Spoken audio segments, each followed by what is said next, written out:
શ્રી કૃષ્ણાય નમઃ.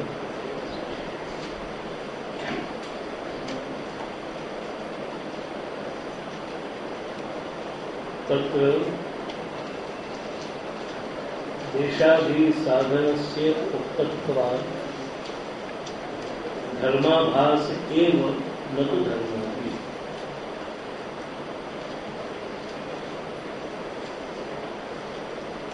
બીજા નંબરની લાઈન.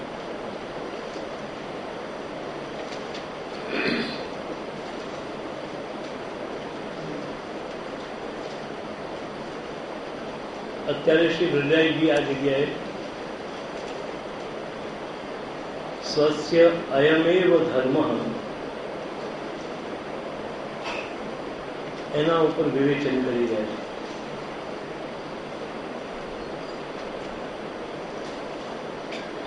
આનો એક પંક્તિનો અર્થ સીધો એક જ થાય છે. સ્વસ્ય એટલે પોતાનો, અયમ એટલે આ, એવ એટલે જ, ધર્મ એટલે ધર્મ છે. પોતાનો આ જ ધર્મ છે. અને એમાં આપણે ગયા વખતે પોતાના શબ્દની આપણે વિચારણા કરી હતી.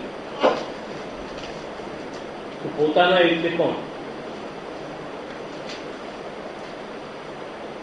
હું એટલે જીવાત્મા, હું એટલે મનુષ્ય, હું એટલે પુરુષ કે સ્ત્રી, હું એટલે કોઈની પત્ની કે કોઈનો પતિ, હું એટલે બ્રાહ્મણ કે ક્ષત્રિય કે વાણિયો, હું એટલે કોણ? આ બધામાં હું શબ્દ લાગે છે. અને એક વાત યાદ રાખી લો કે જ્યાં જ્યાં હું શબ્દ લાગે છે ત્યાં ત્યાં હું સાથે એક સ્વતંત્ર ધર્મ જડાયેલો હોય છે. તમે જ્યાં કોઈ પણ બાબતમાં હું કહ્યું એટલે એની સાથે એક ધર્મ ઓટોમેટિક જોડાઈ જાય છે.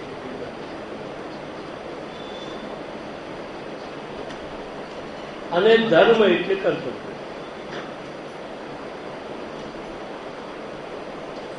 હું દીકરો છું એટલે દીકરાનો જે ધર્મ છે પોતાના બાપ યા મા પ્રત્યેનો, એ ઓટોમેટિક તમને પ્રાપ્ત થઈ જાય. હું પુરુષ છું એટલે પુરુષ તરીકે જે કંઈ પણ તમારો ધર્મ કર્તવ્ય છે એ તમને પ્રાપ્ત થઈ જાય.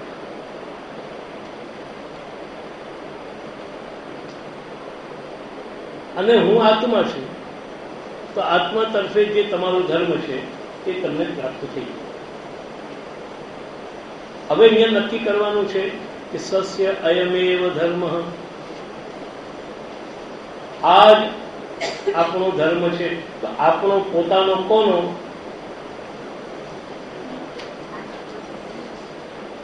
આ પોતાનો આ જ ધર્મ છે. કોનો?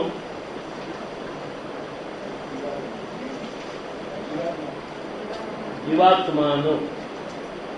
બહુ સારી વાત તમે કહી. પણ તમે જે કંઈ પણ દુનિયામાં કામ કરો છો એ જીવાત્મા તરીકે કરો છો કે મનુષ્ય તરીકે કરો છો? તમે જે બપોરના 12 વાગે જમવા બેઠા એ જીવાત્મા તરીકે કે મનુષ્ય તરીકે? તો બીજા ધર્મોમાં જીવાત્મા અને ખાતી વખતે મનુષ્ય, એ તો કાપટ્ય આવી ગયું. આવ્યું કે નહીં? આનું નામ જ કપટ કહેવાય. એક જગ્યાએ આમ કેવું ને એક જગ્યાએ આમ કેવું. બીજા બધાને ફાંસી ચડાવવી કે જેને ગુનો કર્યો છે તેને ફાંસી મળવી જોઈએ, અને પોતાનો દીકરો હતા કે ના ના આમાં વિચારવું જોઈએ, મનુષ્યને એક ચાન્સ મળવો જોઈએ. આ એના જેવી વાત છે. ફરીથી હું પૂછું છું કે પોતાનો એટલે કોનો? હવે નક્કી કરી દીધો. આ દેહનો ધર્મ. બરાબર? તો દેહ સાથે જોડાયેલા ધર્મો કયા કયા છે? આ બધા આપણા દેહના ધર્મ. આપણે કહીએ છીએ ભાઈ ફલાણા ભાઈ ક્યાં ગયા? તો દેહ ધર્મ નિભાવવા ગયા છે. જ્યારે એમ નહીં કહેવું કે સંદાસ ગયા છે તો આપણે એમ કહીએ કે દેહ ધર્મ નિભાવવા ગયા છે. દૈહિક ક્રિયાઓ, સ્નાન કરવું, લઘુશંકા કરવી, દીર્ઘશંકા કરવું વગેરે વગેરે, ખાવું પીવું, આ બધી દૈહિક ધર્મો. ત્યારે સસ્યાયમેવ ધર્મ કેવી રીતે? તો પ્રહલાદજીની આ બધી વાતોથી તમારામાં ભ્રાંતિ ઉત્પન્ન નહીં થાય એટલા માટેની હું ચોખવટ કરી રહી કે આપણે ત્યાં એક સુભાષિત ઉક્તિમાં એક બહુ સારી વાત કહેવાય છે, ધનમ સર્વાત્મના રક્ષે.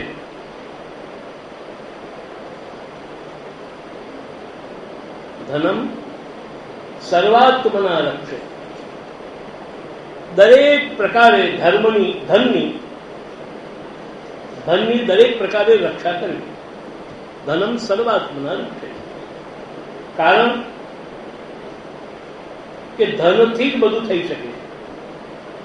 પૈસા વિના દુનિયામાં કોઈ કામ થતું નથી. તમારે કપડાં લાવવાની ઈચ્છા છે પણ કેવી ચાલે? કઈ બજારમાંથી અનાજ પાણી લાવવું છે, કેવી રીતે આવે? રહેવા માટે બંગલાની અંદર કંઈક રિપેરિંગ કરાવવું છે, કેવી રીતે થાય? અને એ બધી વાત છોડી દો તો આપણે ગોકુળ મથુરાની યાત્રા કરવા જવું છે તો કેવી રીતે જવાય? મંદિરમાં મનોરથ કરવો છે તો કેવી રીતે થાય?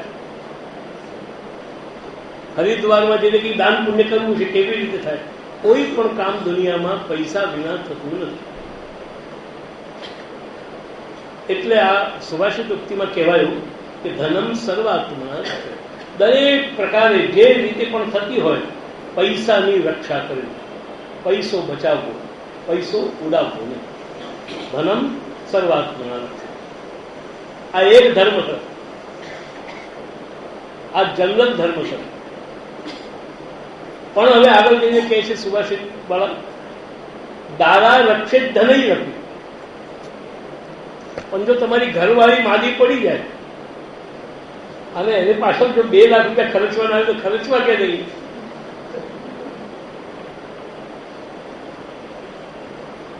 તો આખરે આ પૈસો પણ કરવાનો શું?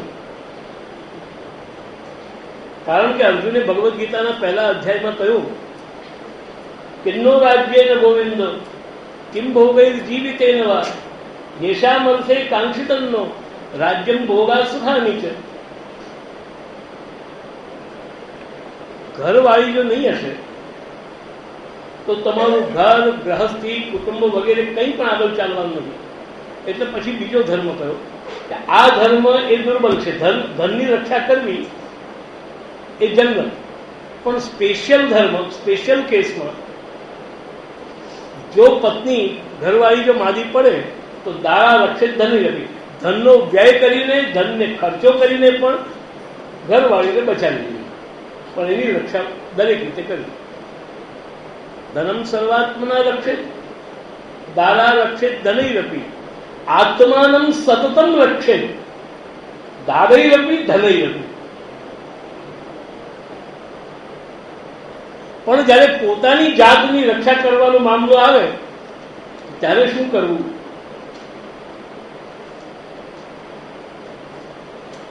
આ તો સુભાષિત ઉક્તિમાં કહ્યું છે.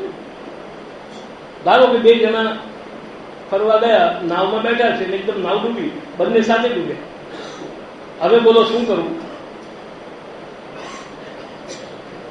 તો તે વખતે આ ઉક્તિકાર કહે છે કે આત્માનમ સતતમ રક્ષે દારય રપી ધનય રપી. કારણ કે આત્માનો વિષય, પોતાની જાત એ સૌથી મુખ્ય છે. તો તે વખતે આ બંને ધર્મને ગૌણ કરી અને પોતાની જાત સાથે સંકળાયેલો કે તમારી જાતની રક્ષા તમારે જુઓ. ધનની રક્ષા કરવી એ તમારો ધર્મ, પત્નીની રક્ષા કરવી એ તમારો ધર્મ, અને પોતાની જાતની રક્ષા કરવી એ તમારો ધર્મ. પણ એમાં બેમાં જયારે ક્રોસ આવે ત્યારે આ રીતે વિચાર. તેવી રીતે સ્વસ્ય અયમેવ ધર્મ.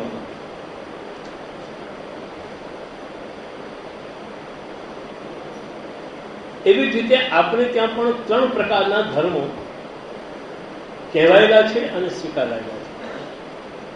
દરેકને 3 ધર્મો એકી સાથે એકી શરીરમાં પ્રાપ્ત થાય છે. અને 3 ધર્મો છે લોક ધર્મ, વેદ ધર્મ અને ભગવત ધર્મ. આ 3 ધર્મો દરેકને પ્રાપ્ત છે. તો તે વખતે આ સુભાષિત ઉક્તિની માફક જ મારે તમને કહેવાનું કે દરેક રીતે મનુષ્ય અગર જો લોકમાં આવ્યો છે, લોકમાં રહે છે, તો એને લોક ધર્મનો નિર્વાહ કરવો જ જોઈએ. આપણે દુનિયામાં છીએ, સમાજમાં છીએ, સમાજમાં રહીએ છીએ, સામાજિક પ્રાણી છીએ, સમાજની આપણને આવશ્યકતા છે, સમાજ સાથે આપણા માથા સાથે કાન જડાયેલા છે. તો પછી જ્યારે જ્યારે પણ જે પણ લોક ધર્મ પ્રાપ્ત થાય તે લોક ધર્મનો નિર્વાહ કરવો એ દરેકનો સ્વધર્મ છે. દરેકનો એટલે વૈષ્ણવ હોય તો તેનો પણ.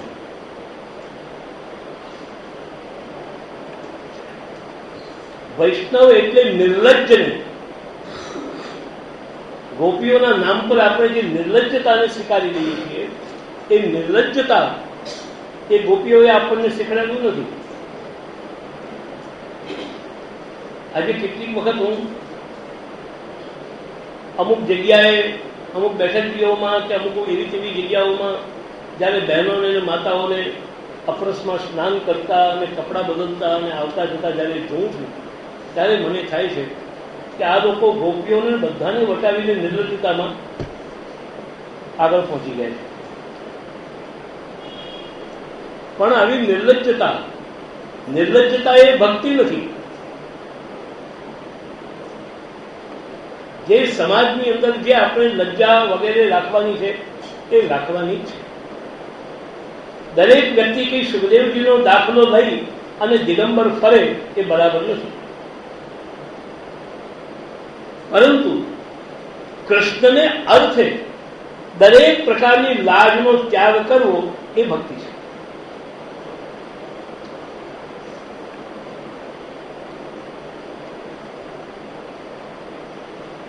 એટલા જ માટે ઉદ્ધવજી યા દુસ્ત્યજમ સ્વજનમ આર્ય પતન કે હિત્વા, જો આટલું જ વાક્ય જો તમે જો સાંભળો ને તો ગોટાળા થઈ જાય. જે ન છોડી શકાય એવા આર્ય પથનો ત્યાગ કરીને પણ પછી આગળનું વાક્ય છે ને એ જ મહત્વનું, એ એમાં હેતુ છે. ભેદુર મુકુંદ પદવીમ સુધી ભેદ વિમુક્ત્યા, એટલે ભગવાનને અર્થે તમે લાજનો ત્યાગ કરો. ભગવાનની ભક્તિને અર્થે તમે દુનિયાની તમામ લાજ બાજુ પર મૂકી અને ભગવાનની ભક્તિમાં પ્રવૃત્ત થાઓ એ યોગ્ય છે. પરંતુ ભક્તિ વિનાના કારણોમાં પણ આપણે નિર્લજ્જતા જીવનમાં ધારણ કરવી, જ્યાં સુધી આપણે લાજ રાખી શકીએ છીએ. કપડાં પડ્યા છે અને પછી દિગંબર ફરવાનું એવો કોઈ સિદ્ધાંત બતાવવામાં આવ્યો નથી.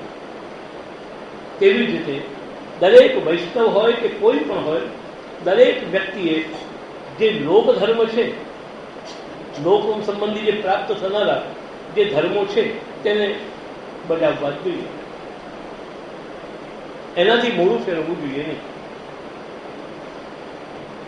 અને એટલા જ માટે તમે સેવા ફળની આપણે એની અંદર તમે જોઈ રહ્યા કે મહાપ્રભુજીએ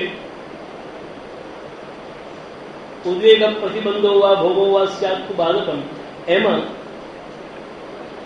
જે વ્યવહારિક પ્રતિબંધો છે, ભગવત પ્રતિબંધ નહીં, જે સાધારણ પ્રતિબંધ છે, એ સાધારણ પ્રતિબંધે મહાપ્રભુજીએ શું લખ્યું?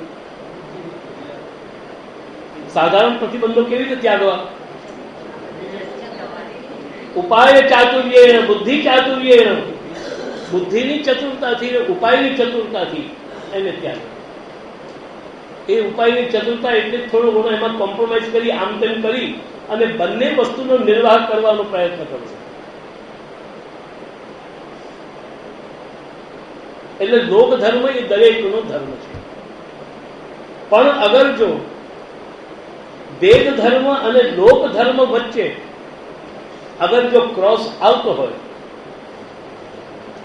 લોક ધર્મ અને વેદ ધર્મ વચ્ચે અગર જો ક્રોસ આવતો હોય, તો તે વખતે લોક ધર્મનો ત્યાગ કરીને પણ વેદ ધર્મને નિભાવવો.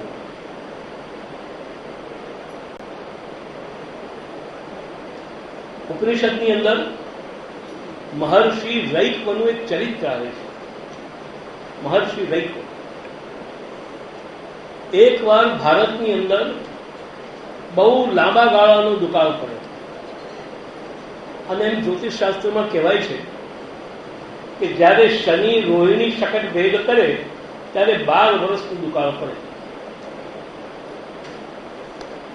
રોહિણી એ આમ વી ટાઈપનો ગાળા ટાઈપનો નક્ષત્ર છે અને એને અગર જો ભેદન કરે શનિ તો 12 વર્ષનો દુકાળ પડે.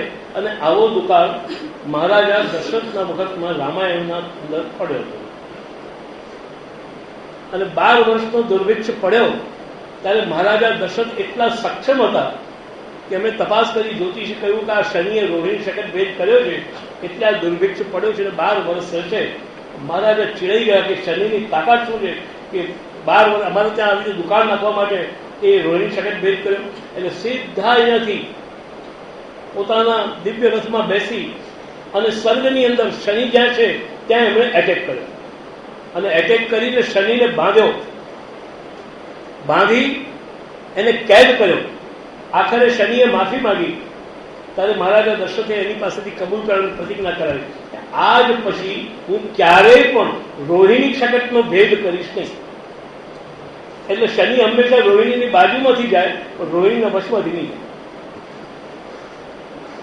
એવી રીતે એ જમાનામાં બહુ મોટો દુર્ભિક્ષ પડ્યો જેમાં પ્રાણી માત્રને ખાવાના ફાંફા પડી ગયા. અનાજનો દાણો પણ જો મળી જાય મહિનામાં તો બહુ ભાગ્યશાળી કહેવાય. એવી બધી સ્થિતિ. મહર્ષિ રૈક્વ હંમેશા ગાડાની નીચે જ રહેતા હતા. કોઈ પણ ગાડું હોય ને એની નીચે જઈને રહે. એમનું ઘર વરકાઈ નહીં, એમની ગુફા પર નહીં, એમનો આશ્રમ પર નહીં. એમનો આશ્રમ કયો? ગાડાની નીચે બેસી અને ત્યાં તપ કરવું અને ત્યાં ભગવાનનું નામ લેવું. પોતાનું કોઈ સાધન નથી. જયારે ગાડું ત્યાંથી હટી જાય તો પછી બીજા ગાડાઓ નીચે જઈને બેસી જાય. એટલે ગામ બધા ઓળખે કે આ ગાડાવાળા સંત. હવે જયારે દુર્ભિક્ષ પડ્યો તો ગામની અંદર જ અનાજ નહીં તો ગામવાળાઓ એમને આપે શું? એમને કેટલાય દિવસો નીકળી ગયા ખાધા વિના. ભૂખને મારે પ્રાણ આકુળ વ્યાકુળ થવા માંડ્યા. એક શુદ્ધ જાતિનો વ્યક્તિ, નીચ જાતિનો વ્યક્તિ, એની પાસે એક કટોરામાં થોડાક અડદ એ ખાઈ રહ્યો હતો. બેઠેલો મોટો કટોરો હતો. એટલે મહર્ષિ રૈક્વે એની પાસે જઈને કહ્યું કે ભાઈ તારી પાસે આટલા અડદ છે, મારે પ્રાણ ટકાવવા જરૂરી છે, મારા પ્રાણ ટકેલ નથી, તું મને આમાંથી થોડાક જો અડદ આપે તો મારી જાત બચી જાય. ઓહો ભાઈ આટલું મારું ધનભાગ્ય. તમારા જેવા મહાન પુરુષો મારી પાસેથી માગે અને મારે એમને આપવાનું એટલે એને ખુશીથી અડદ. પહેલા એને પૂછ્યું કે સ્વામીજી તમને ખબર તો છે ને હું કોણ છું? હા ભાઈ મને ખબર છે, તું શુદ્ધ છે, ફલાણો છે, આપણા ગામનો છે. આ શું છે ખબર છે? હા તારા એઠા અડદ છે. પાછા એ પણ એઠા એના ખાધેલા એ પણ ખબર. પણ ભાઈ આત્માનમ સતતમ રક્ષે એટલે મારે હવે છૂટકો જ નથી. એટલે એને અડદ આપ્યા અને અડદ એમને ખાઈ લીધા, ચૂપ થાય. ત્યાંથી આગળ ચાલી રહ્યો તો ત્યાં જ પેલા લોકો એક પાણીનો લોટો હાથમાં હતો. પેલો આપે અડદ ખાધા છતાં પાણી પી ગયા ઉપર. પેલા મારાથી તારા હાથનું પાણી નહીં પીવા, મારાથી તારા હાથનું પાણી નહીં પીવાય. પેલો શુદ્ધ તો જોતો રહી ગયો કે મારા હેઠા અડદ ખાઈ ગયા અને પાણી નહીં પીવાય. એને પૂછ્યું તો મહર્ષિ રૈક્વે જવાબ આપ્યો કે અન્ન મને ક્યાંય મળતું નતું. પાણી તો આગળ પેલા સામે જ પડ્યું. તો જે વસ્તુ મળે તેને માટે ધર્મ ત્યાગવાની જરૂર નથી. આ જે નથી મળતું તો સૌથી મોટો ધર્મ આત્માનંદ સત્તમ રક્ષે, એટલે મેં મારી જાતને બચાવવા માટે અડગ દીધા, પરંતુ પાણી મને મળે છે કે હું પાણી પી લઉં તો મારો ધર્મ જાય. આ રીતે જો લોક અને વેદ ધર્મની અંદર અગર જો ક્રોસ ઉત્પન્ન થતો હોય તો તે વખતે લોક ધર્મને ત્યાગીને વેદ ધર્મને પહેલું એનું પાલન કરવું એ આવશ્યક છે.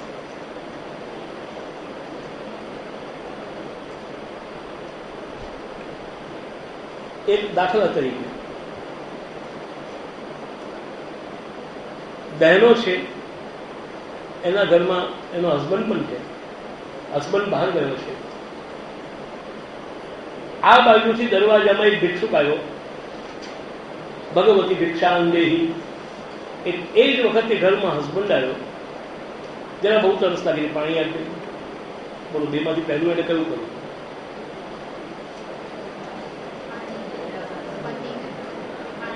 કેમ?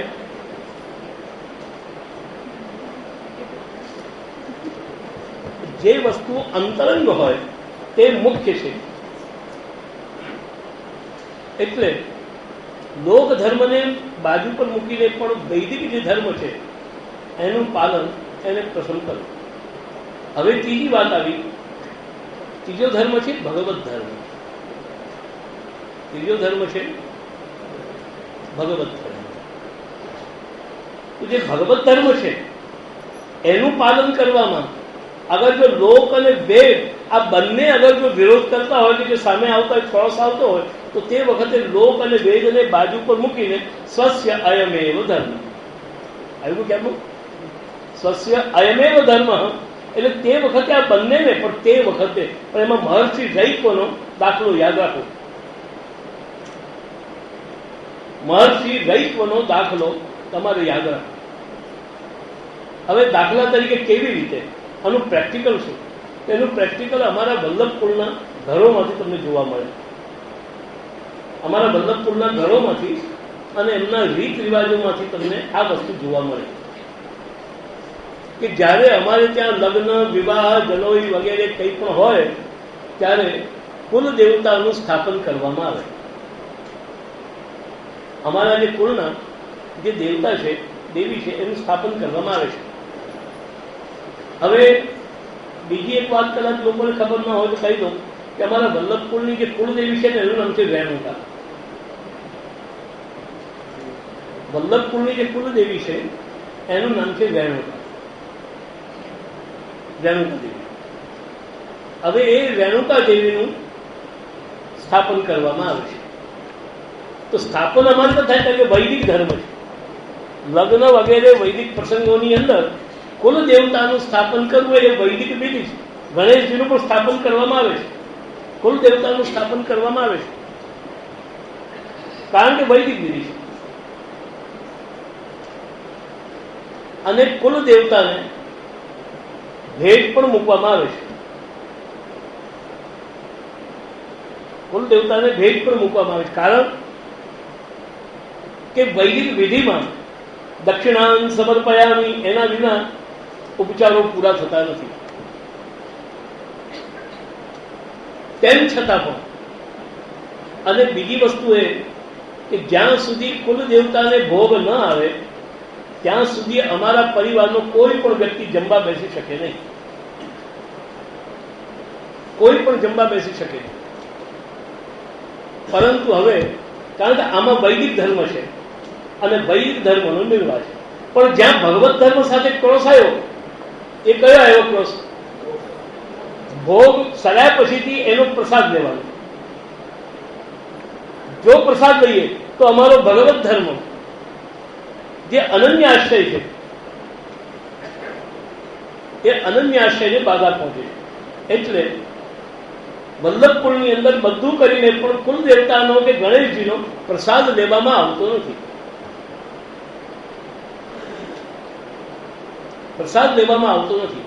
અને બીજે નંબરે અમને લોકોને ક્યારે પણ એવો ઉત્સાહ થતો કે ચાલો આ રીતે કુલદેવીમાં કરી આવીએ. જે રીતે લોકો ઘણી વાર પોતાના કુલ દેવતામાં કંઈક વિશેષ કાર્યો કરવા જાય એવી રીતે અમે કોઈ દિવસ કરવા જતા નથી. અમને આ દિન સુધી ખબર નથી કે રેણુકા દેવીનું મુખ્ય સ્થાન ક્યાં આવ્યું. અમે તો એક ફોટો જોઈએ છીએ કે ચિત્રીને મુકાય. ત્યારે જો ભગવત ધર્મની સામે અગર જો લોક ધર્મ કે વેદ ધર્મ અગર જો ક્રોસ ઉત્પન્ન કરતો હોય તો તે વખતે ભગવત ધર્મનું પાલન કરી અને લોક ધર્મ અને વેદ ધર્મને ગૌણ કરી દઉં. હવે આનું પણ કારણ હું તમને કહી દઉં કે લોક ધર્મ એ દેહ સંબંધી છે.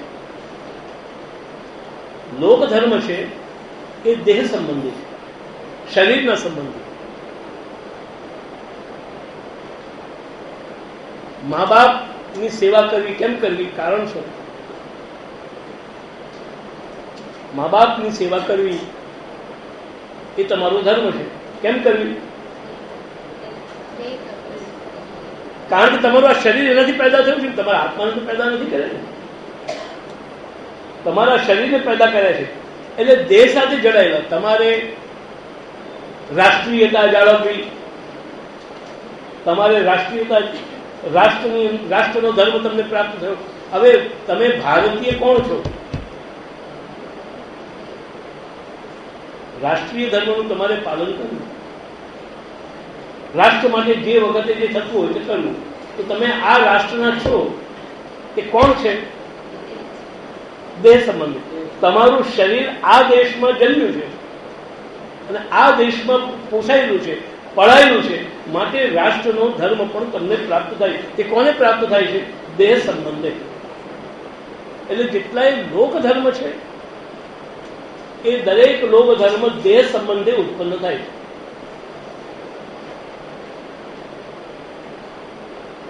તે પછી આવ્યો વૈદિક ધર્મ.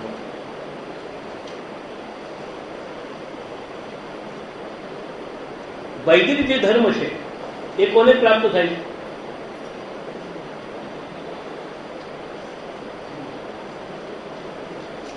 વૈદિક ધર્મ છે એ કોને પ્રાપ્ત થાય?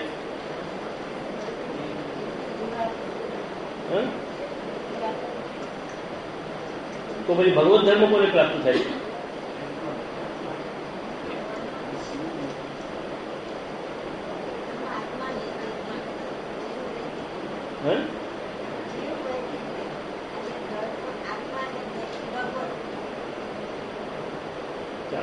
તમારી વાતને આપણે એક બાજુ પર મૂકીને એક બીજો પ્રશ્ન પૂછ્યો કે વૈદિક ધર્મનું પાલન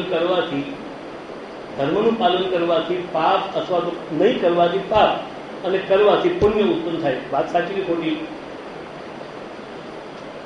ધર્મનું પાલન કરવાથી પુણ્ય મળે અને ધર્મનું પાલન નહીં કરવાથી પાપ લાગે. બરાબર? તો આ પાપ અને પુણ્ય લાગે છે કોને? એ કોને લાગે છે? એ જેને લાગે છે એ અહીંયા છે. હવે તમે કહ્યું કે આ જગ્યાએ આ નદીમાં નર્મદાની અંદર સ્નાન કરવાથી વ્યક્તિને સ્વર્ગની અંદર સ્થિતિ પ્રાપ્ત થાય છે. સ્વર્ગમાં કોણ જાય છે? સ્વર્ગમાં કોણ જાય છે? કયો જીવ? એટલે જ મેં પ્રશ્ન પૂછ્યો. સંઘાત પ્રતિબદ્ધ દેહ વિશિષ્ટ જે ચેતન કે જેને ભાગવતના ચોથા સ્કંદની અંદર એશ ચેતનયા યુક્તો જીવ ઇત્ય વિધીયતે. જીવ શબ્દ બે જગ્યાએ વપરાય છે. જીવ શબ્દ બે જગ્યાએ વપરાય છે. એક તો ભગવાનમાંથી પ્રગટ થયેલો જે ભગવદ અંશ એને પણ આપણે જીવ કહીએ છીએ. અને જે જીવને આ અવિદ્યા લાગેલી છે અને અવિદ્યાને કારણે સંઘાતથી પ્રતિબદ્ધ છે એટલે આપણે એની અંદરથી નીકળી ગયો. કોણ નીકળી ગયો? આ શરીરમાંથી એ નીકળી ગયો. કોણ નીકળી ગયો? જીવ નીકળી ગયો. તો જે જીવ નીકળ્યો છે પછી તમે એમ કહો છો કે જે જીવ નીકળી ગયો છે હવે પેલો જે મરી ગયો એટલે 12 દિવસે એને માટે આપણે શું કરીએ? 12 દિવસે શું થાય? ખાટલો 13મા દિવસે ખાટલો. હવે ખાટલો, હવે એની અંદર તમે બધું મૂકો છો, એની બધી વસ્તુઓ યાદ કરી મૂકો. એને આ ગમતું હતું, એને આવા કપડાં ગમતા હતા, એને ફલાણું ગમતું હતું, બધું મૂકો એની અંદર. તો એ જે ગમતું હતું ને એ એને મળે, એ કોને મળે છે? પેલા જીવાત્માને તો કઈ ગમતું જ નથી. મમઈ વંશ જીવ લોકે જીવભૂત સનાતન. ત્યારે આ બધું ગમવાને માટે, કારણ કે કોઈ પણ વસ્તુ એ યાદ રાખો કે ગમવાને માટે આ વસ્તુ મને ગમે છે, એ ગમે છે, એ ગમવાને માટે શું જરૂરી છે?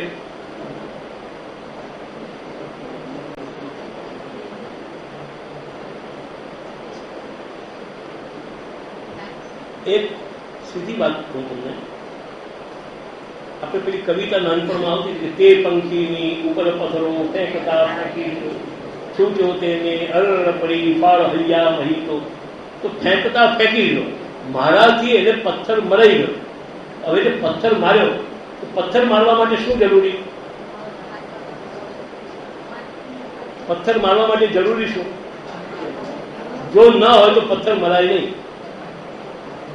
એ હાથ નહીં હોય તો પથ્થર મરાય. એટલે જેમ પથ્થર મારવાને માટે, પથ્થરની મારવાની કર્મ કરવા માટે જેમ હાથ જરૂરી છે, તેવી જ રીતે આ મને ગમે છે અને આ મને નથી ગમતું, એને માટે શું જરૂરી? એટલે મન અને બુદ્ધિ. બુદ્ધિ એટલે પદાર્થનું જ્ઞાન. આ પદાર્થ છે એવું ભેદ જ્ઞાન. ભેદ જ્ઞાન જરૂરી છે. આ હું અને આ મકાન, આ હું અને આ સુવાનો ખાટલો, તો આ બે જે ભેદ જ્ઞાન છે એ જ્ઞાન શેમાં પડેલું છે? બુદ્ધિમાં. અને મને આ ગમે છે, કોને ગમે છે? મનને. એટલે કોઈ પણ વસ્તુ ગમવાને માટે મન અને બુદ્ધિ જરૂરી છે. હવે તમને પ્રશ્ન પૂછવાનો કે તમે જે ખાટલો કર્યો અને એમાં જે એને યાદ કરી બધી વસ્તુ મૂકી, એટલે મન બુદ્ધિ હતા તો મૂકીને તમારી શું ઇમેજ છે? તમે શું સમજીને મૂકી? અગર જો ખાલી જીવડો ગયો છે, બધું એનું અહીં છે, તો પછી એને માટે કરવાની જરૂર જ નથી તમારે. જયારે મન નથી, બુદ્ધિ નથી, તો એને ખાટલો શું, ને એને ટીવી શું, ને એને ફલાણું શું, ને એને દીકરું શું?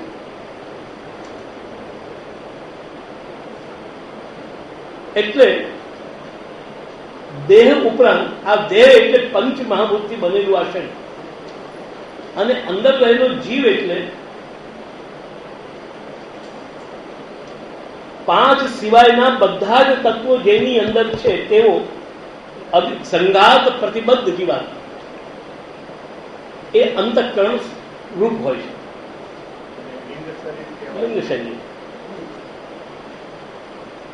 તો એ જે શરીર છે એનો સંબંધ આ વૈદિક ધર્મ સાથે છે. એટલે વૈદિક ધર્મ એ આ મન બુદ્ધિ સાથે સંકળાઈને જીવાત્માને પાપ અને પુણ્યના ભોગ કરાવે. મેં પાપ કર્યું, મારે નરકમાં જવું પડ્યું. મેં પુણ્ય કર્યું, હું સ્વર્ગમાં ગયો. હું પાપ કરીશ, હું નરકમાં જઈશ. હું પુણ્ય કરીશ, હું સ્વર્ગમાં જઈશ.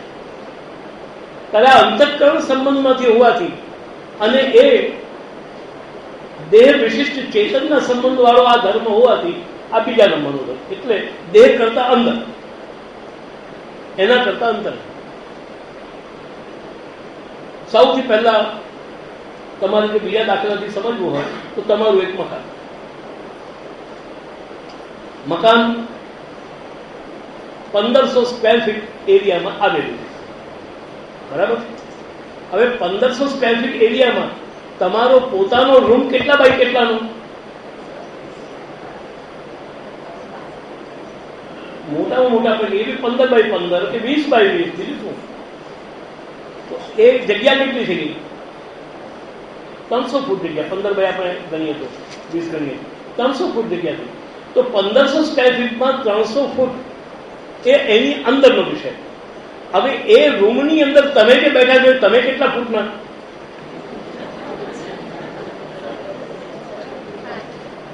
એટલે જેમ જેમ અંદર જાઓ તો જે આ વ્યાકરણનો જે સિદ્ધાંત છે કે અંતરંગ કાર્ય કરતું તે બહિરંગમ અસિદ્ધમ, એટલે જેમ જેમ વસ્તુ અંતરંગ બનતી જાય તેમ તેમ એની મહત્તા અને મુખ્યતા. બહિરંગ કરતા અંતરંગ વસ્તુ વધારે મુખ્ય અને બહિરંગ વસ્તુ હંમેશા ગૌણ હોય. તેવી જ રીતે આ દેહ કરતા વધારે અંતરંગ હોવાથી કમરો જેમ તમારો અંદર છે તેવી રીતે બેડરૂમ જે છે એવી રીતે આ હોવાથી આ વૈદિક ધર્મ એ એની સાથે સંકળાયેલું એટલે અંતરંગ છે. પણ હવે જે બેડરૂમમાં બેઠેલા તમે એ ત્રીજો, તો આ લિંગ શરીર આ બધું જે સંકળાયું અવિદ્યા લાગી કોને? આ લાગી કોને? જેને બ્રહ્મસૂત્રમાં કહ્યું કે પરાવિદ્યાના તુતિરોહિતમ તથો યસ્ય બંધ વિપર્યય, તો એની અંદર રહેલો જે મૂળ ભગવત અંશ જીવ, ત્યારે ભગવત ધર્મ જે છે એ આ ભગવત અંશ જીવ સાથે સંબંધ કરે છે, એટલે એનાથી પણ અંતરંગ છે. જેવી રીતે રૂમમાં તમે છો તે જગ્યાએ આ ભગવત ધર્મ એ મૂળ તમે જે અંશ છો ભગવાનના, મમૈવાંશો જીવ લોકે જીવભૂત સનાતન, એની સાથે સંબંધ કરનારો, એનાથી ઉત્પન્ન થનારો આ ધર્મ છે, એના સાથે સંકળાયેલો છે. એટલે આ દેહ અને અંતઃકરણ કે લિંગ શરીર એનાથી પણ વધારે અંતરંગે ભગવત ધર્મ હોવાથી એ સ્પર્શ્ય અયમેવ ધર્મ.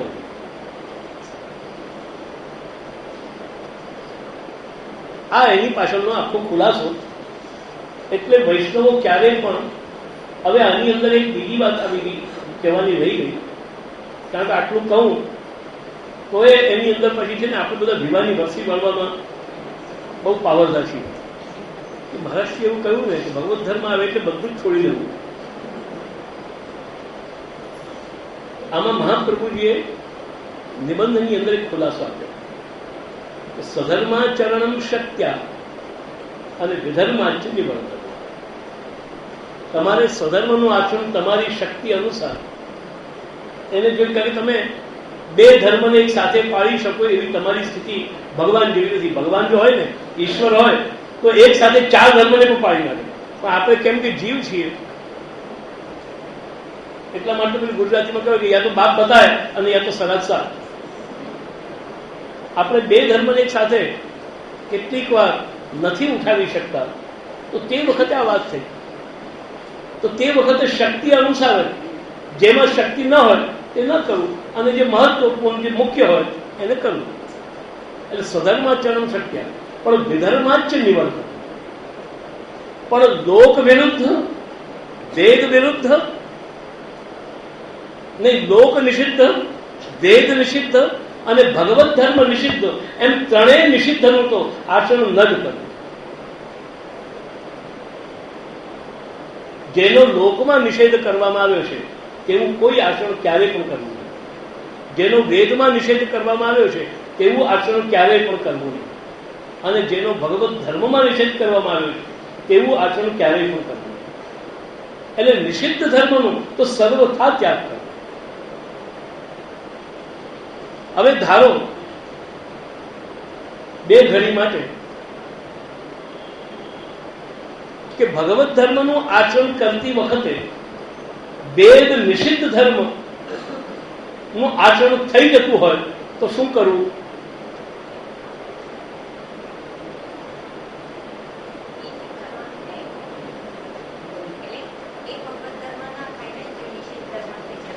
એક મારું કહેવું કે જે વસ્તુનો વેદ નિષેધ કરે છે આ ન કરવું,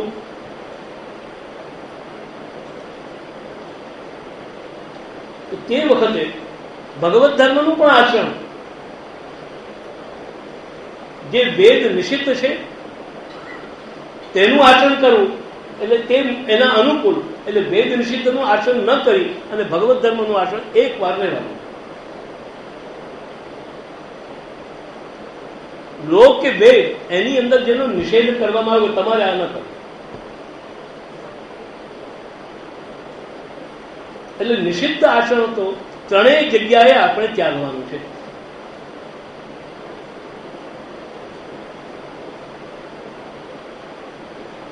એક દાખલો આપું તમને સેવાની અંદર. આપણે બહારગામ ગયા છીએ, જઈ રહ્યા છીએ ટ્રેનમાં. અહીંથી કલકત્તા યા મદ્રાસ યા તિરુપતિ બાલાજી એવી કોઈ લાંબી દિશામાં આપણે જઈ રહ્યા છીએ. ઠાકોરજી સાથે પધરાવીને ગયા છે, બરાબર. હવે વચમાં આપણને પહોંચવામાં મોડું થાય એવું છે અને મનમાં થઈ રહ્યું કે ઠાકોરજીને પરિશ્રમ પડી રહ્યું છે. મનમાં આવી રહ્યું કે ઠાકોરજીને પરિશ્રમ પડી. આખરે બાળ ભાવ છે ને, બાળકને ભૂખ લાગે, તરસ લાગે, ઠાકોરજી કેમ સહન કરતા હશે. એમાં વચમાં એક સ્ટેશન એવું આવ્યું કે જ્યાં 35 મિનિટ ગાડી ઊભી રહી, કે 30 મિનિટ ગાડી ઊભી રહી. તો 30 મિનિટમાં ઠાકોરજીને જગાવી, ભોગ ધરી અને જો પાછા આવી જઈએ તો આવી શકાય, પણ આટલી વારમાં નાહી ધોઈ અને સેવા ન થઈ શકે.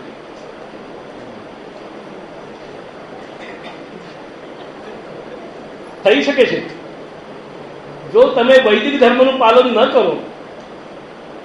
તમે વૈદિક ધર્મનું પાલન ન કરો, કારણ કે અપરસ જે આપણે ત્યાં છે ને, જેને આપણે કહીએ અસ્પર્શ, એ ખરેખર પુષ્ટિ માર્ગ નથી, એ વૈદિક ધર્મ છે. જે અસ્પર્શ છે એ વૈદિક ધર્મ છે. તો હવે સ્ટેશન પર આપણે એ વૈદિક ધર્મ છોડી અને આપણે ઠાકોરજીની સેવા કરવી કે ન કરવી? હે, ઠાકોરજીની કેટલી ભૂખ નહીં લાગી હોય?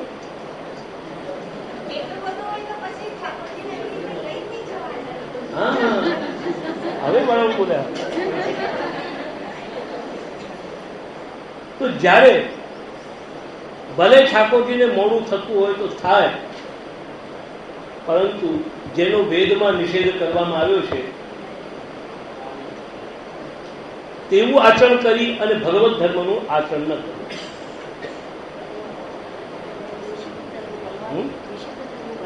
हाँ, निषिद्ध क्योंकि निषिद्ध वो बलवान, ये मत करो, ये नहीं करो, ये करो, ये शक्ति करना है. इसे स्वधर्माचरण शक्तिया और विधर्माच निवर्तन. वहां शक्ति अनुसार निवृत्त होना ऐसा नहीं है, वहां तो निवृत्त ही होना है. जहां भी हमको मालूम पड़ जाएगा यहां ये करने से अधर्म होगा, वो कार्य ही नहीं करना. अब तुमको मालूम है कि ऐसा हो सकता है, फिर भी तुम वहां गए हो. अब मान लो कि तुम यहां से अमेरिका गए, तो तुमको यहां से मालूम ही है कि वहां तुमको क्या फैसिलिटी मिलने वाली है. तुमको पहले से ही मालूम है कि वहां तुमको अपरस का पन्नारा मिलने वाला नहीं है, वहां तुमको कंतान की टोटी मिलने वाली नहीं है, वहां तुमको अपरस का कुआं का जल मिलने वाला नहीं है. ये जान के ही तुम जा रहे हो. नहीं है और फिर भी तो आपद धर्म, आपद धर्म नहीं है. आपद धर्म तो आ पड़ी हुई आफत में आपद धर्म होता है, पर स्वयं मोल ली हुई आपद को आपद धर्म नहीं कहते. આપણે સામે ચાલીને જાણીને ગયા છીએ કે ત્યાં આવું થવાનું છે. એક સ્ત્રીને ખબર છે કે આ જગ્યાએ જવાથી બલાત્કાર થાય છે, અને છતાં પણ એ ત્યાં જાય અને પછી કે હવે મારો આપદ ધર્મ શું કરું, મને 4 પુરુષે ફસાવ્યા એટલે મેં અધર સમજી નહીં ગઈ. ત્યાંથી કોઈ બચીને આવી શકે એમ નથી એ તને પહેલેથી ખબર છે, તું ગઈ શા માટે? એટલે વિધર્માં જ નિવર્તન. વિધર્મથી સર્વથા નિવૃત્ત થાય. ભગવત ધર્મ અને વિધર્મ એટલે શું? વિધર્મ એટલે શું?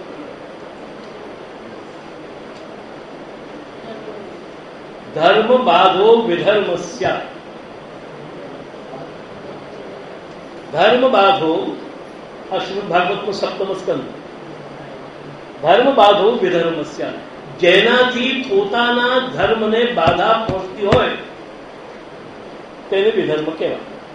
ભલે બીજાને માટે ધર્મ હોય, પણ જેનાથી પોતાના ધર્મને બાધા થતી હોય તે વિધર્મ.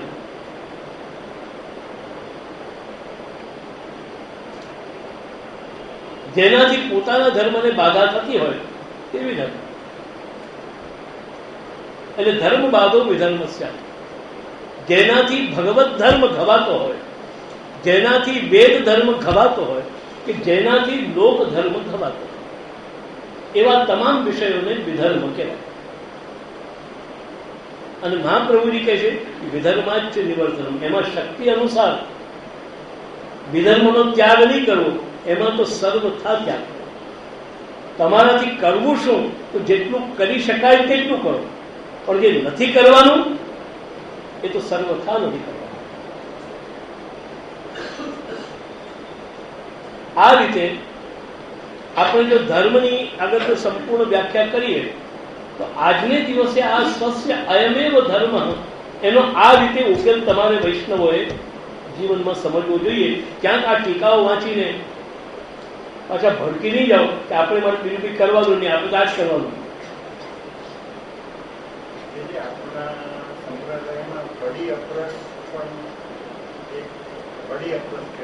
હા, થાય છે.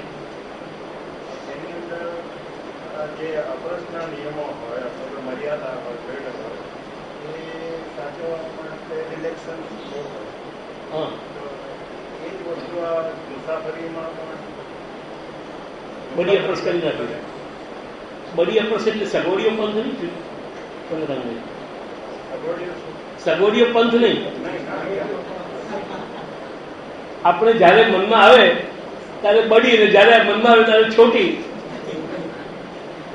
એવી બડી અપરસ નથી. બડી અપરસ નો અર્થ તો થઈ જાય તમારો આનંદનો અતિરેક, એમાં તમે કોઈ અપરસ પાડી શકતા જ નથી. અને જો અપરસ તમારાથી પડાય તો જ્યાં સુધી તમે અપરસને બરાબર પાડી નક્કી સમજો કે તમારામાં આનંદનો અતિરેક થયો નથી.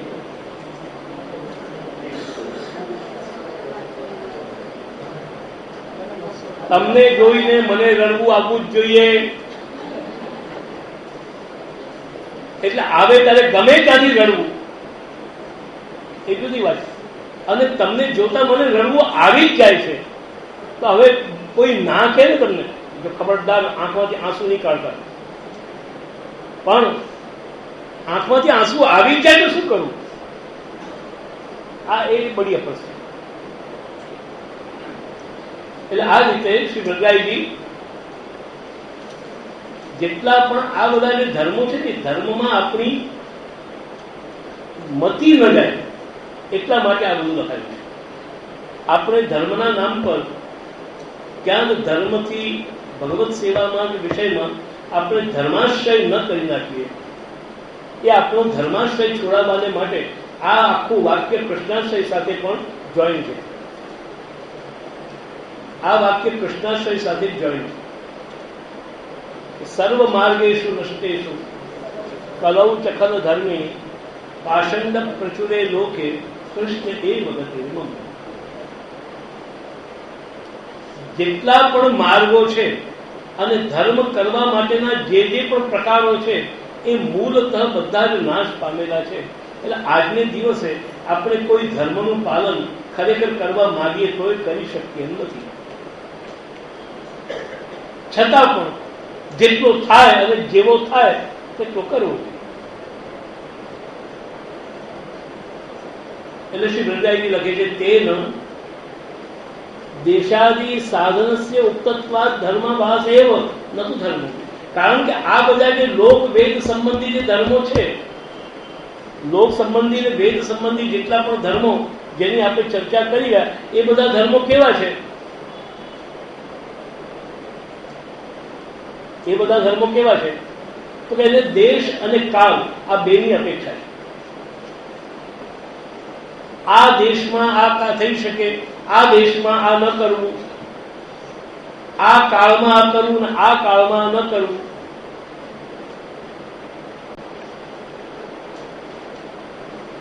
સંક્રાંતિનું દાન ક્યારે થાય?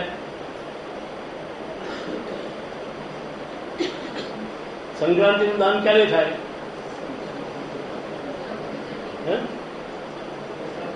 જે દિવસે સંક્રાંતિ હોય તે દિવસે એના સમય, બરાબર? તો સંક્રાંતિનું દાન કરવાને માટે એને કાલની અપેક્ષા છે કે જયારે 14 જાન્યુઆરી આવે તે દિવસે થાય. 12મી કે તમે 15મી કે 18મી જાન્યુઆરી અગર દાન કરો તો સંક્રાંતિના દાનનું તમને પુણ્ય કે ફળ મળે ન મળે. હવે બીજી વાત, ઠાકોરજીને સમર્પણ ક્યારે કરવું, કઈ તિથિએ કરવું, કઈ તારીખે કરવું, કયા વારે કરવું, એને કાલની અપેક્ષા નથી કે ઠાકોરજીને તમે સવારના 7 વાગે ભોગ ધરો તો ઠાકોરજી તમારા પર રાજી થાય. તમે જ્યારે પણ એને માટે કોઈ કાળનો નિયમ નથી કે આ કાળમાં થઈ શકે અને આ કાળમાં નથી. દરેક કાળ 24 કલાકની આખી ઘડિયાળની અંદરનો કોઈ પણ ભાગ, એનો કોઈ પણ સમય, એની અંદર તમે ભગવાનની સેવા જ્યારે ઈચ્છો, જ્યારે વિચાર આવે ત્યારે તમે કરી શકો. ભગવાનનું સ્મરણ ક્યારે કરવું? સવારે, બપોરે, રાતે, સાંજના સુઈ ગયા પછી, જાગતા પછી ક્યારે કરવું?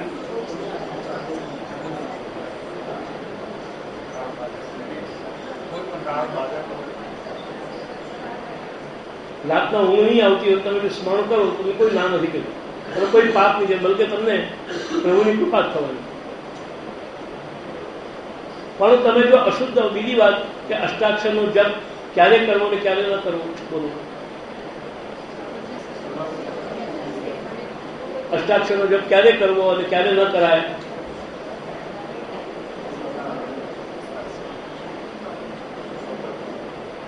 તમને હું કહી દઉં કે અષ્ટાક્ષરનો જપ ક્યારે ન થાય. જ્યારે તમે અપરસમાં નાયા ના હો ત્યારે એ જપ ન થાય. જ્યારે તમે સૂતક પિંડુમાં હો ત્યારે એ જપ ન થાય.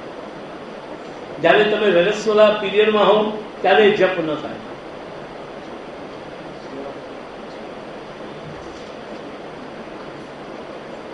પણ અષ્ટાક્ષરનું સ્મરણ એ ગમે તે સમય થઈ શકે.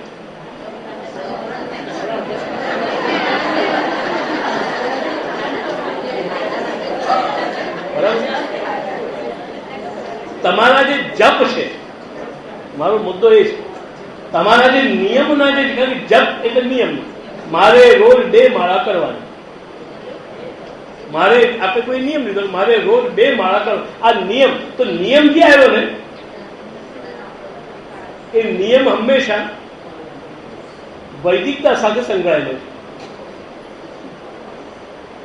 નિયમ જ્યાં આવ્યો ત્યાં મર્યાદા, અને જ્યાં નિયમ નથી તે પુષ્ટિ.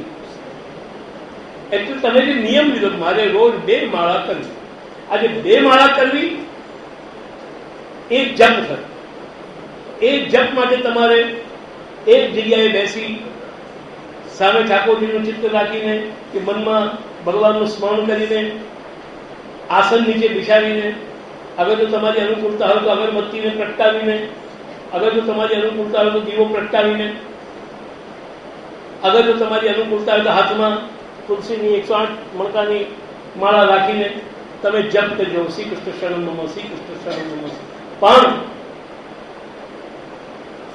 આ જપ કહેવાય. પણ જેમાં કોઈ નિયમ નથી. રાતના સૂતા છીએ, પડ્યા છીએ, રાતના પડ્યા છીએ, અથવા તો કોઈ રીતે આપણે શમશાનમાં ગયા, આપણે કોઈ રીતે શમશાનમાં ગયા, શમશાનમાં છોડો, કોઈ રીતે આપણે બેસવા ગયા, બેસવામાં ગયા, તો ત્યાં જઈને શું આપણે હોલો મજાવો શું કરવું? ઠીક છે, એકાદ વાર બોલ્યું બહુ ખોટું થયું, બોલવું જરૂરી છે, વ્યવહાર છે, ભાઈ ફલાણા ભાઈ ગયા બહુ ખોટું થયું. પછી કેટલી વાર બોલવું? આપણે બેસવાનું તો અડધો કલાક, તો અડધો કલાકનું બાકી 25 મિનિટ શું કરવી? તે વખતે અગર જો તમે ચાહો તો તમારા મનની અંદર, મનમાં ને મનમાં તમે અષ્ટાક્ષરનું રટન, આને પુરુષોત્તમજીએ આખો એક ભાગ રચ્યો છે. અને એની અંદર એમ એક પંક્તિમાં લખ્યું કે વસ્તુ તો નાયન જપા કિંતુ કીર્તન મેં. અષ્ટાક્ષર, અને એટલે જ મહાપ્રભુજીએ લખ્યું કે વદત્વી રેવ સતતમ ન તો જાપ્યમ. તમે જોઈ લેજો, શ્રી ગુસાઈજી લખે છે वो कीर्तन में भी और जप में भी है, क्योंकि वो वैदिक मंत्र है, पौराणिक मंत्र इसलिए. तो गुसाई जी જેમ લખે છે કે જપ્યમ કૃષ્ણ રસાર્થિભિ, ત્યાં જપ્યમ ત્યાં જપ્યમ કૃષ્ણ રસાર્થી, તો તે વખતે સર્વોત્તમ સ્તોત્રનો પાઠ તમે ગમે ત્યાં ગમે ત્યારે ગમે તે પ્રકારની જો અગર જો કરવા માંગતા હો તો ન કરાય. કારણ કે એની મર્યાદા શ્રી ગુસાઈજીએ પોતે જ ત્યાં કરી. અહીંયા શ્રી મહાપ્રભુ લખે છે તસ્માત સર્વાત્મના નિત્યમ, કોઈ સમય બાંધ્યા વગર, કોઈ જગ્યા બાંધ્યા વગર. નહીં તો મહાપ્રભુજી એટલા બધા ચીકણા છે કે એ તમને ચોખ્ખો કર્યા વગર રહે જ નહીં. બેસણામાં જાઓ ત્યારે નહીં, પીરિયડમાં હો ત્યારે નહીં, આટલી આટલી જગ્યાઓ છોડી અને નિત્યમ. हाँ क्यों नहीं हो सकते? जब एक व्यक्ति के 2 स्टेटस हो सकते हैं तो एक मंत्र के क्यों नहीं हो सकते? इसका मंत्रत्व जो है वो अलग है और इसका जो कीर्तनत्व है वो अलग है.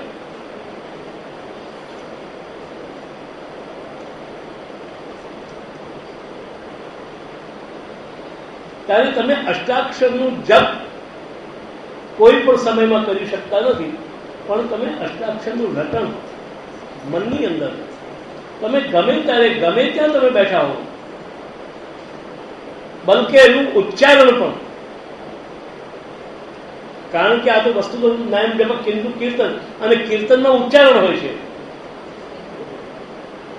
કીર્તનમાં ઉચ્ચારણ હોય છે. કીર્તન પાછું મનમાં ને મનમાં ન થાય. આપણે મનમાં મનમાં આપણે જેમ પહેલા તો થયું તેવી રીતે દુકાનદાર એવી રીતે કીર્તન હતું. કીર્તનમાં તો ઉચ્ચારણ હોય. અને મહાપ્રભુએ વદત બી, મહાપ્રભુજી કહે કે વદત બી એટલે બોલીને, બોલતા બોલતા બોલવા પડે. તમને અષ્ટાક્ષર પણ ક્યારે લાભ કરે? મુખ્ય યદ્યપી તમે કોઈ પણ રીતે એનું સ્મરણ કરો તો અષ્ટાક્ષરનો તમને લાભ જ છે. તેમ છતાં પણ આ વૈષ્ણવને માટે બીજી વાત પણ મારે કહેવાની કે ધારો કે તમને કોઈ કીર્તન નથી આવડતા સેવામાં, ઠાકોરજીની સેવા કરતા તમને કોઈ કીર્તન નથી આવડતા, તમને રાગ રાગણી નથી આવડતી, તમને કોઈ તાલ નથી આવડતા, અને રાગ પોદાળો અને રાગ તાલ ધમાલ ગાઓ છો, તો તેવી સ્થિતિની અંદર પણ તમે ઠાકોરજીની સેવા કરતા શ્રી કૃષ્ણ શરણમ મમ, શ્રી કૃષ્ણ શરણમ મમ, શ્રી કૃષ્ણ શરણમ મમ, શ્રી કૃષ્ણ શરણમ મમ, તમે આ રીતે અલાપીને ઉચ્ચ સ્વરની અંદર કીર્તન કરતા કરતા અગર તમે ઠાકોરજીની સેવા કરો તો ઠાકોરજીને એ જ કીર્તન લાગશે કે આજે કીર્તન ત્યાં બહુ સરસ થાય, ત્યાં આજે કીર્તન બહુ સરસ થાય. એટલે મહાપ્રભુજીએ તસ્માત સર્વાત્મના નિત્યમ, આ અષ્ટાક્ષર એ તમારો નિત્યનો વિષય હોવો જોઈએ. સામયિક નહીં, પ્રાસંગિક નહીં, પ્રાદેશિક નહીં, તાત્કાલિક નહીં, પરંતુ નિત્યમ. અને તે પણ નિત્યમ કેવું? વદદ્ભિઃ. તમે જો મહાપ્રભુજીની આટલી પણ જો સલાહ જીવનમાં ધીરે ધીરે અગર જો પ્રાપ્ત કરતા જાઓ ને તો તમારા બધા જ દુર્ગુણો અને બધા જ દૂષણો તમારામાંથી દૂર થઈ જાય. કયું ગમે ત્યાં જાઓ પહેલી વાત તો એ તમારે અષ્ટાક્ષર ગાતા ગાતા જવું. ધારો કે કોઈ રીતે તમે ઘરે જાઓ મળવા માટે, નાસ્તા ગાતા ગાતા જાઓ શ્રી કૃષ્ણ શરણમ મમ, શ્રી કૃષ્ણ શરણમ મમ, શ્રી કૃષ્ણ શરણમ મમ, શ્રી કૃષ્ણ શરણમ મમ. હવે તમે જ્યાં ગાતા ગાતા જાઓ એટલે પરિણામ શું આવે?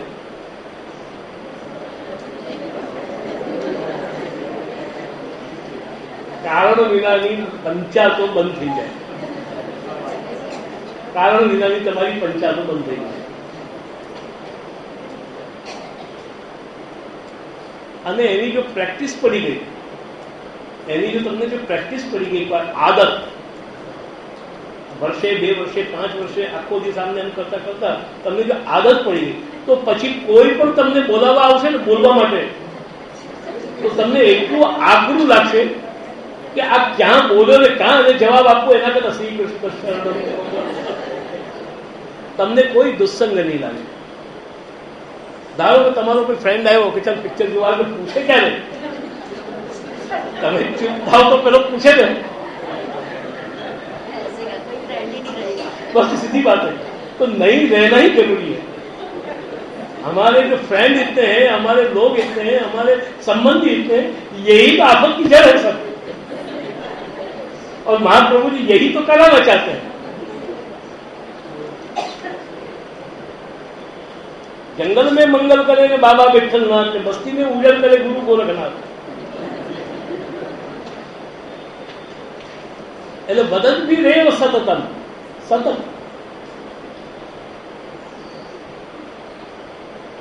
સ્થેયમ. આ સ્થેયમનો અર્થ શ્રી ગુસાઈજી કર્યો, એવં સેવા પરતયા સ્થેયમ. અષ્ટાક્ષરનું સતત ઉચ્ચારણ કરતા પોતાની જાતને સેવામાં લગાડી રાખીને રહેવું. આટલું જો તમે રાખશો તો તમને દુનિયાનો કોઈ દુસ્સંગ નહીં લાગે. તમારામાં કામ, ક્રોધ, લોભ, ખાલી વિચારવાનો પણ પછી એક સમય જોઈએ. આપણને આના પૈસા લઈ લઉં, આ સ્ત્રીને ભોગવું, આ ઘર લઉં, આવો વિચાર તો આવવો જોઈએ. તો વિચાર જ ક્યાં આવે? મેં તેની શાયરી તમને સમજાવી, બતાવી એક વાર કે તેરે ચહેરે સે હટે આંખ તો દુનિયા દેખું.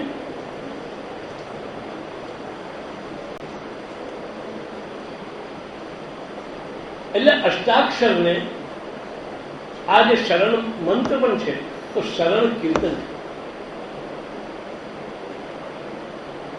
આ વાતને મહાપ્રભુજીએ ગર્ભિત ભાષામાં બીજા ગ્રંથમાં કરી.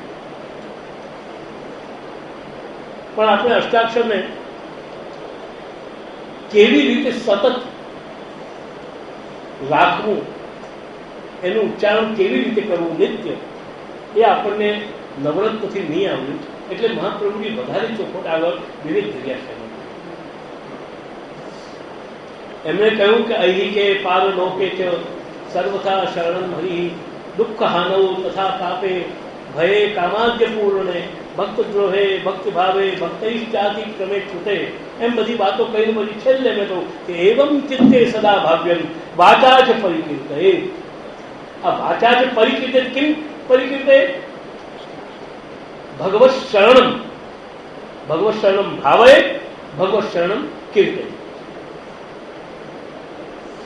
શ્રી કૃષ્ણ શરણમ મમ એમ નહીં, પરંતુ આ બધા જીવનના નાનામાં નાના પ્રસંગોમાં, જીવનની નાનામાં નાની બાબતોમાં, ઝીણામાં ઝીણી બાબતોમાં પણ તમે ભગવાનનું શરણ ભાવન કરો ને એને મોડેથી કહો,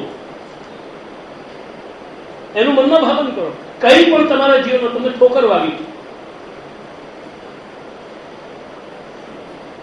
પેલો દાખલો આપણે ત્યાં આવે છે કે એક રાજાના એક ભગવદીય દિવાન બને, પરમ વૈષ્ણવ દિવાન બન્યા. કારણ કે બહુ જ વિશ્વાસુ અને બહુ ઈમાનદાર, બહુ જ ઈમાનદાર હતા. રાજા એમને પોતાના દિવાન બનાવ્યા. થોડા દિવસમાં રાજા મરી ગયા. રાજા મરી ગયા એટલે દિવાનને બોલાવવામાં આવ્યા. દિવાનગી આવ્યા. રાજકુમાર બિચારો રડતો હતો કે દિવાનગી મારા પિતાજી ગુજરી ગયા. એટલે એમને રોકાઈ. એ પ્રભુ કરે છે સારું, જે પ્રભુ કરે છે એ સારું કરે છે, નિરીચ્છા કરે છે. બોલો, રાજકુમારનું રડવું તો ગાયબ થઈ ગયું. મનની અંદર આવ્યું કે આ મારા બાપનો મિત્ર કે આ મારા બાપનો દુશ્મન. મરી ગયો મારો બાપ ને પાછી બહુ સારું થયું. આપણે બધું પેપરની જાહેરાતમાં પણ ઘણું ખોટું તો જશે. શ્રીનાથજીને જે ગમ્યું તો ખરું, શ્રીનાથજીને આ ખોટું થયું એ જે ગમ્યું, શ્રીનાથજીને જે ગમ્યું એ ઘણું ખોટું થયું. અગર જો પૂર્વા પર સંબંધ લગાવો તો આવી રીતે લાગે. લાગે કે નહીં લાગે? આપણે લખીએ ને તમારા ભાઈ નીકળી જાય, શ્રીનાથજીને જે ગમ્યું ખરું, ઘણું ખોટું થયું.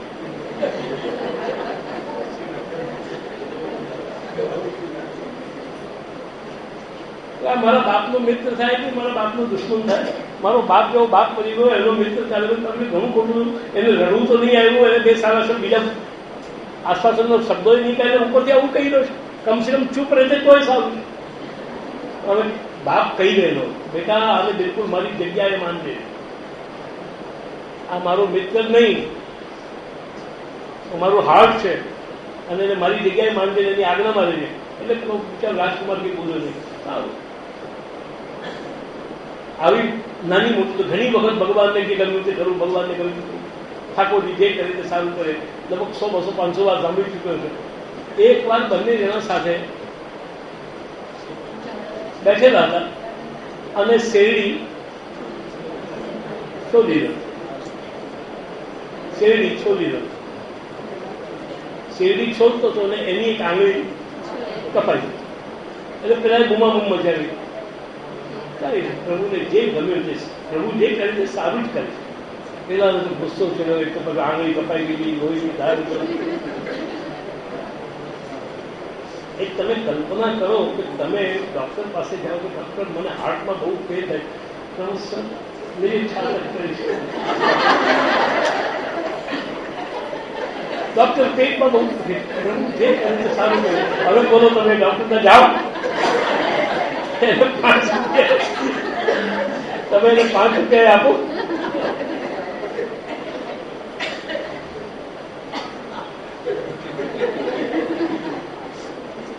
પ્રભુ જે કર્યું સારું કર્યું. ગુસ્સો ચડ્યો, પી ગયો ગુસ્સા.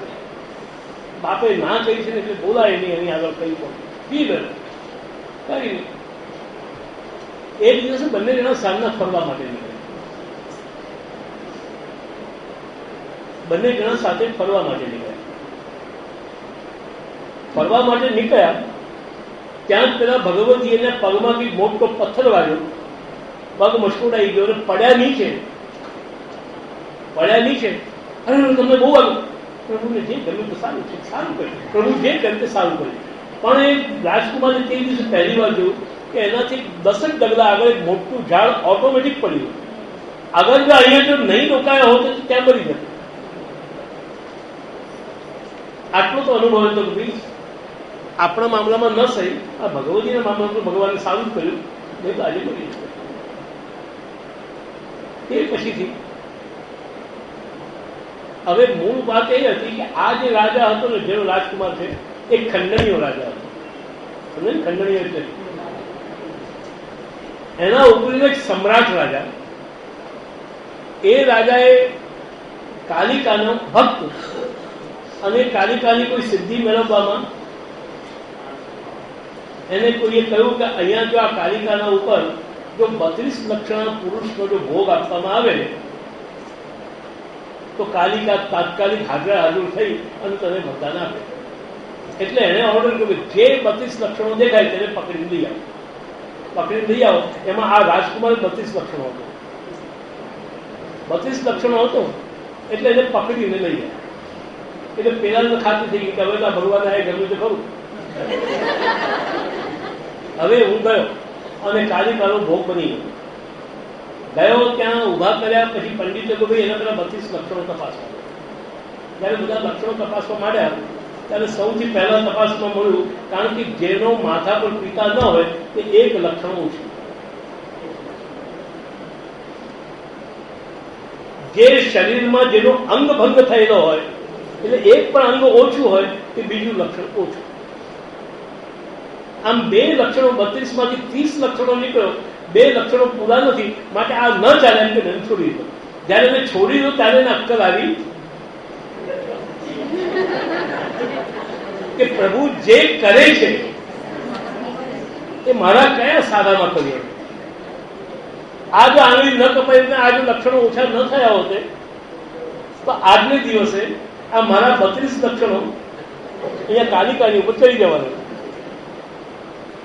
ત્યારે ઐહિકે પારલોકે છે એની અંદર એવમ સદા સેવા પરતયા સ્થેયમ એવમ ચિત્તે સદા ભાજન. પોતાના જીવનના નાનામાં નાના આવા પ્રસંગોમાં પણ ઠોકર વાગી છે, ઠાકોરજી જે કરે તો સારું. અને 10 લાખ રૂપિયાની લોટરી લાગી છે, ઠાકોરજીને જે ગમ્યું તો સારું. ન લોટરી લાગવા સાથે આપણને દુશ્મની હોવી જોઈએ કે ન આપણા કોઈ વિપરીત સંજોગોની અંદર. આનો અર્થ જો સાયકોલોજીકલ જોવા જાવ ને તો કોઈ પણ બુદ્ધિમાં પૂર્વગ્રહ વિનાની બુદ્ધિ, કોઈ પણ વસ્તુને બાંધ્યા વગરની પૂર્વગ્રહ વિનાની બુદ્ધિ. અને આ બુદ્ધિ તૈયાર થાય છે આની અંદર. અને આવી બુદ્ધિ હંમેશા સુખનો જ અનુભવ કરે, એને ક્યારેય દુઃખ જ નથી હોતું. આપણી બુદ્ધિમાં પડેલા પૂર્વગ્રહો અને પૂર્વ નિશ્ચિત વિષયો એ આપણને જીવનની અંદર વિવિધ પ્રકારના દુઃખો, કષ્ટો એનો અનુભવ કરાવે. એટલે એવમ ચિત્તે સદા ભાવ્યમ, આ રીતે પોતાના જીવનના દરેક સંજોગોને મૂલવતા એ વસ્તુને તમે મોડેથી, જેમાં તમારો શરણનો ભાવ પ્રગટ થતો હોય તેવી વાણી બોલો. પણ ક્યારેય પણ અહંકારની ભાષા આપણે આપણા જીવનમાંથી ત્યાગ. આ મારો મિત્ર છે, આ મારો મિત્ર છે, બીજાને કહો આ મારો દુશ્મન. તો આ મિત્ર છે એ પણ આપણું બુદ્ધિકલ્પિત છે, અને આ મારો દુશ્મન છે એ પણ બુદ્ધિકલ્પિત. બાકી આપણો ખરેખર કોઈ દુશ્મન નથી, કોઈ મિત્ર નથી. કોઈ વ્યક્તિને આપણું બુરું કરવામાં ઇન્ટરેસ્ટ નથી, એને તો પોતાનું સારું કરવામાં ઇન્ટરેસ્ટ છે. એ તમારું પણ બુરું એટલે કરી કે એવું સારું થયું એ માને છે. ત્યારે ખરેખર વાસ્તવમાં કોઈ આપણો મિત્ર નથી ને કોઈ આપણો શત્રુ નથી. શા માટે આપણે કોઈને શત્રુ તરીકે જોઈએ? આ મારો કટ્ટર દુશ્મન.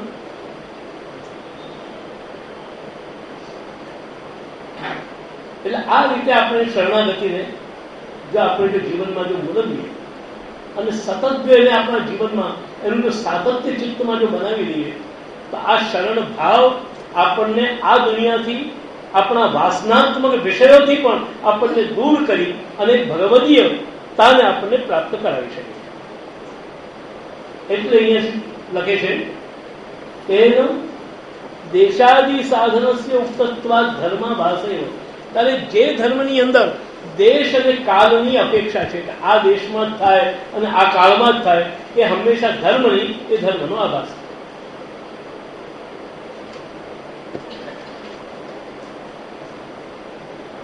એ ધર્મનો આભાસ છે. આભાસ એટલે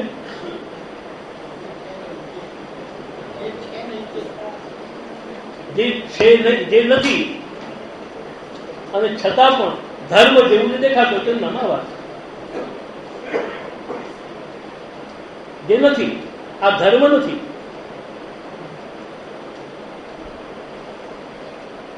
કારણ કે ધર્મનું તો લક્ષણ સ્વલ્પમપ્યસ્ય ધર્મસ્ય ત્રાયતે મહતો ભયા. મહાનમાં મહાન ભયમાંથી પણ જે તારી શકે એ ધર્મ છે. એટલે જેને દેશ અને કાળની અપેક્ષા છે, જેને દેશ અને કાળની અપેક્ષા છે, એક વાત તમને પૂછું કે મહાપ્રભુજીએ કોનું કલ્યાણ કરવું જોઈએ? બાળકનું, જવાનનું કે ઘરડાનું?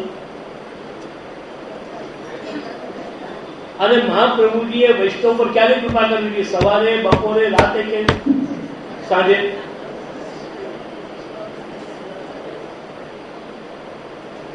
હવે ધારો કે મહાપ્રભુજી કોઈ દિવસ એમ કે, દાખલા તરીકે કે અત્યારે આ સમય પર તમારી કૃપા ન થાય. કેમ?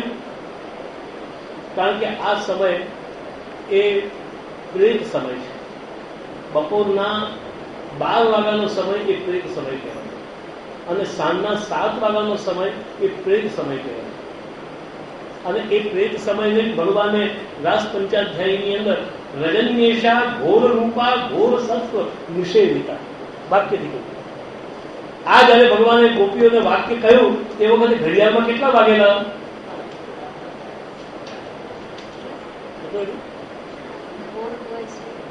कितने बजे?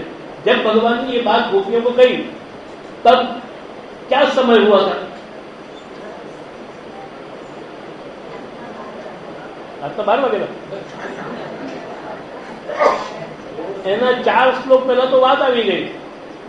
6 શ્લોકો પહેલા અદોરુરાજ કકુભત કરે મુખમ પ્રાચ્યા વિલિંપન ઋણેન શાંતમય સચર્ષણીનામ ઉદગાચ્યુતો મૃજન પ્રિય પ્રિયાયા ઇવ દીર્ઘ દર્શન દ્રષ્ટ્વા કુમુત્વંત મખંડ મંડલમ રમાનનાભમ નવકુંકુમારુણમ વનંચ તત્કોમલ ગોવિરંજિતમ જગૌ કલમ વામ દુષામ મનોહરમ. ભગવાને જયારે રણનાથ કર્યો અને જયારે ગોપી આવી ત્યારે ચંદ્રમાનો ઉદય થઈ રહ્યો. पूर्णिमा के दिन चंद्रमा का उदय, सूरज जब ढल रहा होता है तब चंद्रमा उगता है। प्रतीची क्षितिज के अंदर सूर्य ढल रहा होता है तो प्राचीन क्षितिज के अंदर से चंद्र निकल रहा होता है। उसके बाद गोपियां वहां पहुंच गई और उसके बाद तुरंत ही भगवान ने श्लोक कहा। कितने बजे?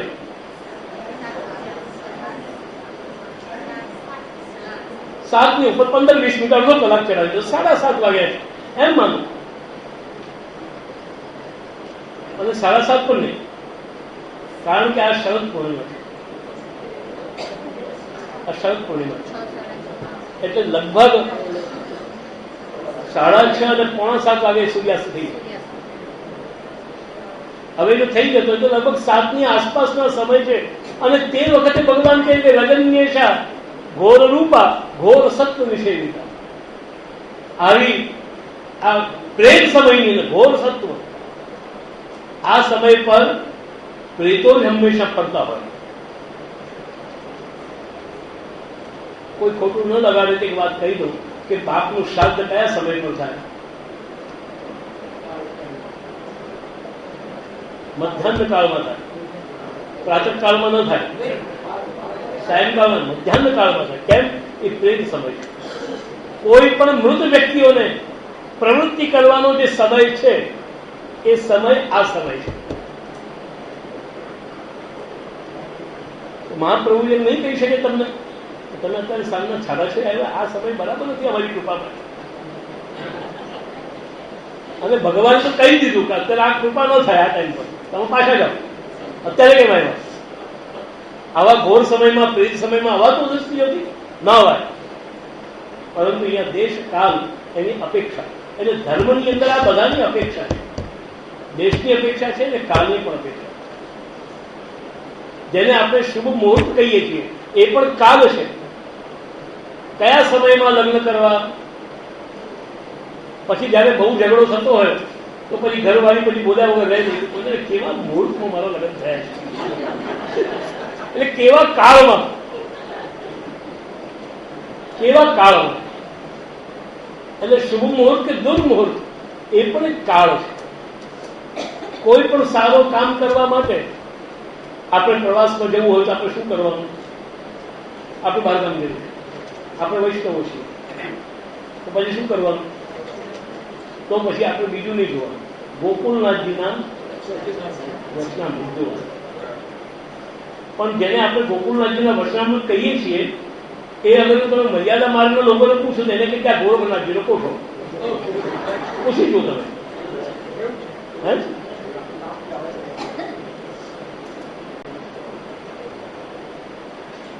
હું નથી માનતો કે ગોકુળનાથજી જેવા સમર્થ ભગવત પુરુષો આવી રીતે કોઈ વૈષ્ણવને બડો અનિષ્ટ હોય અને બડો શુભ હોય એવી બધી વાતો કહેવાય. કેમ? શ્રી મહાપ્રભુના નામ પર એક ગ્રંથ ચડેલો છે, એનું નામ છે સુદર્શન કવચ, અને વૈષ્ણવ બધા પાઠ કર્યું છે. હવે એની અંદર ડાકીને શાકીને માર્યો માર્યો, તાર્યો તાર્યો, કાઢ્યો કાઢ્યો. કે મહાપ્રભુજીના મુખારને મારે ને કાઢે ને તારે, આ બધી ભાષા મહાપ્રભુની ક્યારે શીખ્યા? મહાપ્રભુજી આ બધી ભાષા કોઈ દિવસ તમે કોઈ જગ્યાએ, બાકી મારે કાઢે તારે એમની તો સુબોધી કે ષોડશ ગ્રંથ કે અણુભાષી ક્યાંય નથી પડતું. ખાલી આ ગ્રંથમાં એક વાત નક્કી છે કે મહાપ્રભુના નામ પર કોઈ કે કોઈ પંડિત કે કોઈ મારા જેવા દયાળુ પુરુષે આ બધી વાતો પેદા કરી કે મારે મારે કાઢે કાઢે તારે તારે. બાકી મહાપ્રભુજીને તો આવું મારે કાઢે લખવાનો, બોલવાનો અને વિચારવાનો સમય નથી. તેવી રીતે ગોકુળનાથજીના વચનામૃત બડો અનિષ્ટ હોય ખરાજી તો ગોકુળનાથજીને કોઈ તિથિ સાથે કે કોઈ નક્ષત્ર સાથે એવી કઈ દુશ્મની ક્યારે થઈ હતી? કોઈ ગોકુળનાથજીના ભક્તો લાવીને બતાવે તો ખરાબ ને. ગોકુળનાથજી તો એ સમર્થ પુરુષ છે અને એ આપણા સંપ્રદાયની અદ્વિતીય વિભૂતિ છે કે એકાદશીને દિવસે તમે જાઓ પાન લાવો. અને જયારે પેલા ભગવતી વૈષ્ણવ છે કદાચ ભૂલ થઈ ગઈ હશે ગોકુળનાથજી જે છે આજે ખબર છે ને આજે શું છે હા માનું પાન લાવો. ઠાકોરજીના કીર્તનની સેવામાં જ્યાં પાન થાય ને કીર્તન કરીએ તો બરાબર સુંદરતાથી થાય. લાવો, એમાં એકાદશી મારી તૂટતી નથી. આવા ગોકુળનાથજી બળો અનિષ્ટ હોય એ લખવાનો એનો સમય મળે. બળો જીતો ભાઈ જાણી લો. તમને લાગે છે કે આ ગોકુળનાથજી લખ્યું હશે?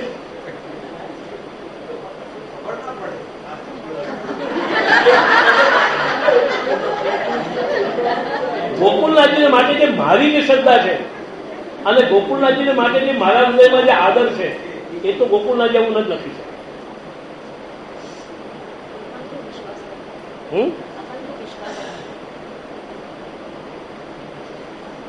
अपन भी भेटाइए ना क्या है? सबके संतोष के लिए.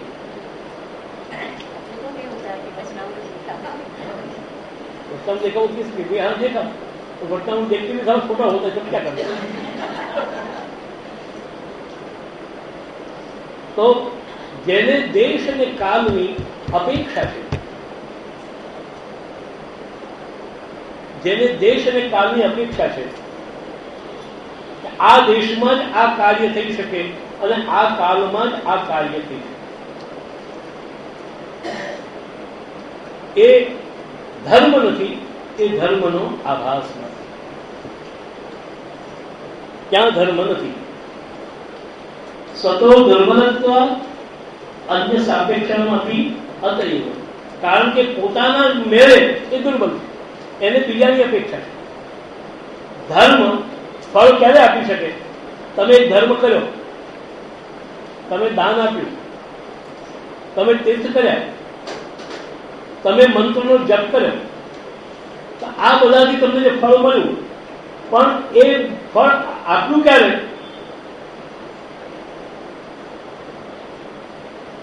ઘણા ખરા લોકો આપણા સંપ્રદાયમાં, મને એક જણાએ બતાવેલું આ અનુષ્ઠાન, એક મહાનુભાવે કે ચંદ્રગોપાલજી અગર જો તમે જો આ અનુષ્ઠાન કરો તો તમને વચન સિદ્ધિ મળે. વચન સિદ્ધિ એટલે જે તમે બોલો તે સફળ થાય, તમે ધક્કો મારો તેનું ભલું થઈ જાય. મેં કયું અનુષ્ઠાન મને બતાવ્યું એમને કે વસંત પંચમીથી આરંભ કરી અને 41 દિવસ સુધી તમે આ પરિપૂર્ણાષ્ટકનો પાઠ કરો અને એને નમો દેવી યમુને નમો દેવી યમુને હર કૃષ્ણ મિલનાંતરાયમ એનો સંપુટ આપીને આનો પાઠ કરો. 41 દિવસ સુધી રોજ આના 41 પાઠ કરવા અને પછી એની સાથે બધી ઘણી નિયમો વગેરે મને બતાવી. એટલે મેં કહું જો હું આ વસંત પંચમી પર ન કરું તો બીજા દિવસ તો ચાલે ગઈ. ના ના, આનું મહત્વ વસંત પંચમી દિવસે જ કરો.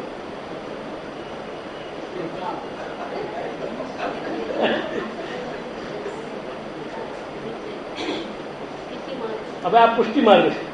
મને કહ્યું કે આ પુષ્ટિ માર્ગીય અનુષ્ઠાન છે. સમજ્યા? મને શું કહ્યું કે આ પુષ્ટિ માર્ગીય અનુષ્ઠાન. હવે જે પુષ્ટિ માર્ગની અંદર દેશ અને કાલની આવી અપેક્ષા થઈ તો મેં એવું કે યમુનાજી એ કૃપા કરે ક્યારે? વસંત પંચમી થી 41 દિવસમાં જ કૃપા કરે છે. બાકીની એની દુકાન બંધ રહે છે.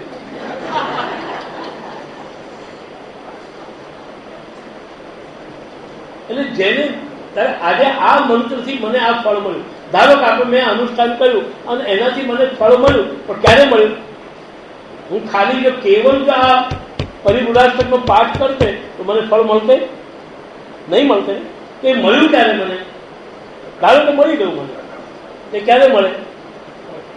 જે બતાવેલા કાલ અને બતાવેલા દેશમાં, તો દેશ અને કાળની મદદ વિના યમુનાજી કઈ કરી શકતા ન હોય એવા કમજોર યમુના અમારી યમુના નથી.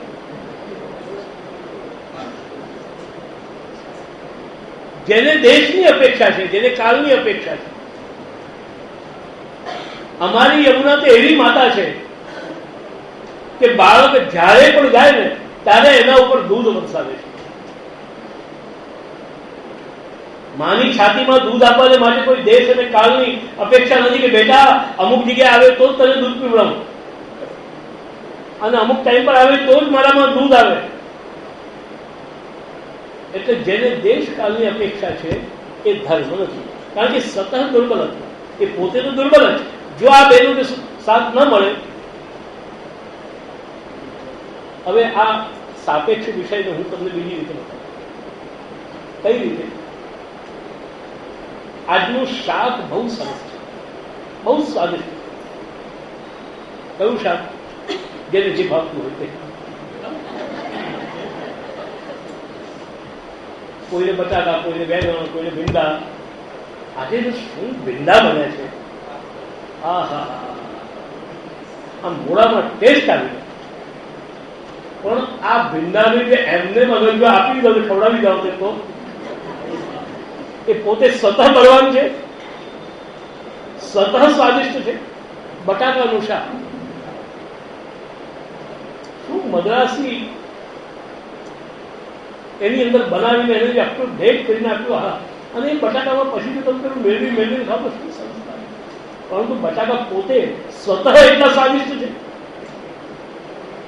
કેવળ તમે બાફીને બટાકાને તમે ખાઈ જાઓ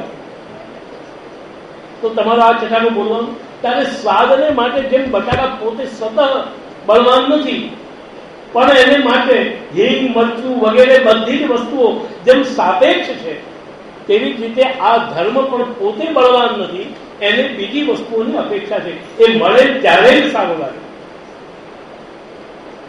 એટલે સતત દુર્બલત્વ અન્ય સાપેક્ષમાં જે બીજાની અપેક્ષા હોવાથી આ ધર્માભાસ છે, આ ધર્મ નથી. હંમેશા એટલું યાદ રાખવું કે જે વસ્તુ આભાસ હોય એને પુરવાર કરવું પડે કે હું આ છું. જે પોતે સત્ય હોય એને પુરવાર કરવાની જરૂર નથી કે હું આ છું. આ દુનિયામાં ભગવાને ક્યારેય પુરવાર કરવું પડ્યું તો હું ભગવાન છું. પણ જેટલા પણ ભગવાન થઈને બેઠેલા છે ને, જેટલા ભગવાન થઈને બેઠેલા છે એ અમારે બધાએ પુરવાર કર્યો કે હું પુરુષોત્તમ છું, કારણ કે હું પુરુષોત્તમ છું, કારણ કે હું પુરુષોત્તમ છું, કારણ કે હું પ્રગટ બ્રહ્મ છું, કારણ કે હું ભગવાન છું. પણ જે ભગવાન છે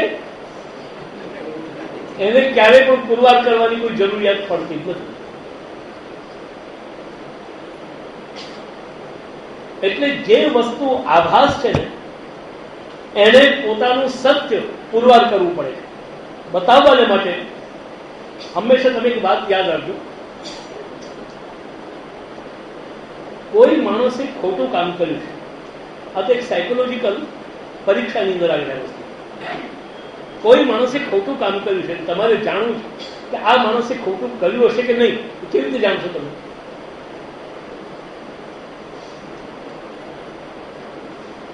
એક માણસે ખોટું કામ કર્યું, હવે એ માણસ ખોટું બોલે છે, મેં નથી કર્યું.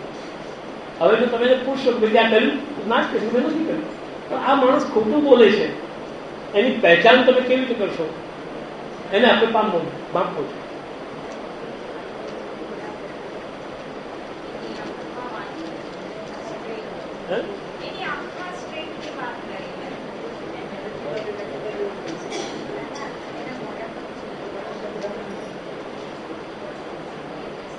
તમે આ ભાઈ ક્યાં ગયા છે એને કેવું નથી હું ત્યાં ગયો હતો.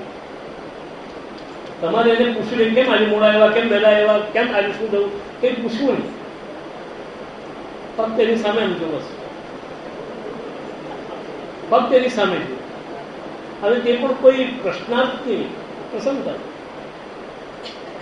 નહીં. જરૂરત હોય તો તમે કે હું છે ને મને રસ્તામાં પણ વાગ્યો એટલે હું મોડો પડે. હવે તને કોઈ પૂછ્યું નથી, તારો કોન્શિયસ કેમ બાઇટ થાય છે, તારો કોન્શિયસ કેમ બાઇટ થયો.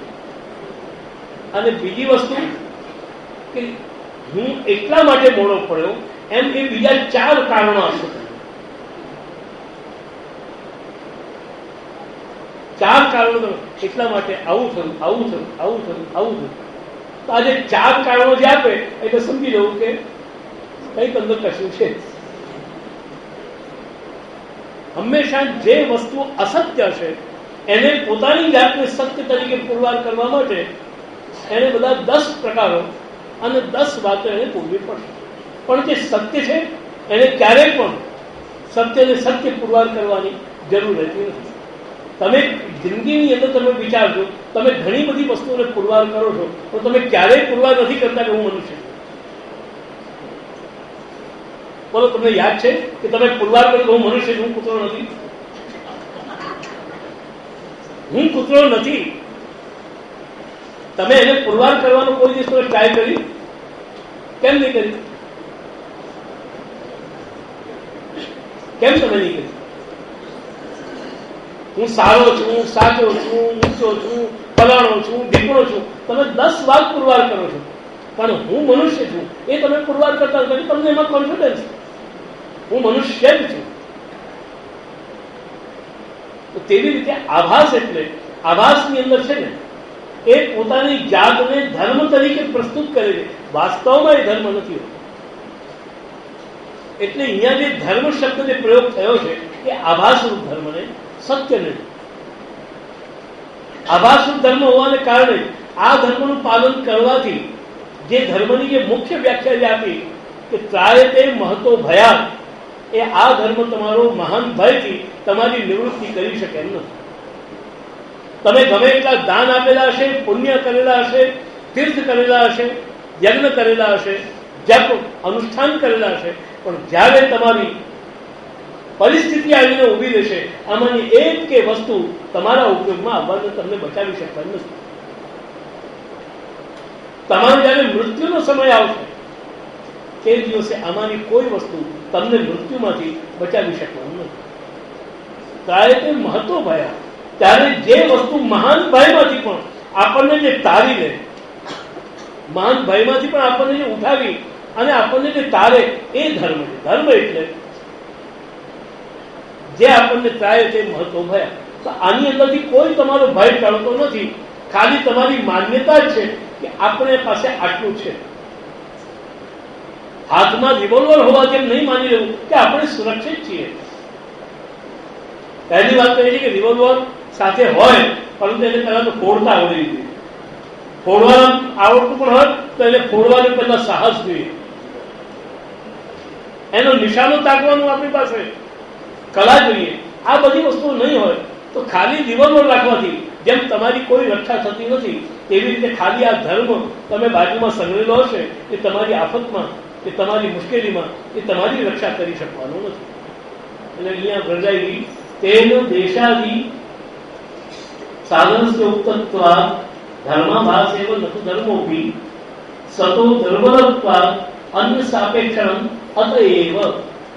અહીં સુધી આપણે આજે રાખીએ. તત્વ